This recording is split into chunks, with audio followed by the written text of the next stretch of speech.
Welcome, I'm from a Samsung Galaxy Note 20 and today I'll show you how to insert SIM card into the device. So to get started we will need a SIM eject tool. Now it comes provided with the device in the box, so you can get it from there, or you can also use a paper clip and straighten out one of the ends. And from there you want to pop out the tray, which is located on the top side of the device. So flip it over so you can see it right over here. When you push it in, the tray will pop out and also display a message that it's not fully inserted in there. So let's take it out.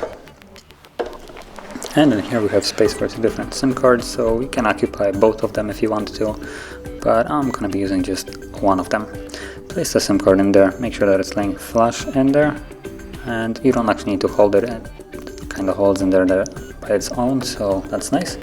And from there simply put it back in the device and it should work automatically. Now for me it's going to display a pin, there we go, for the SIM card, so let's confirm it, and there we go. So if you found this video helpful, don't forget to like, subscribe, and thanks for watching.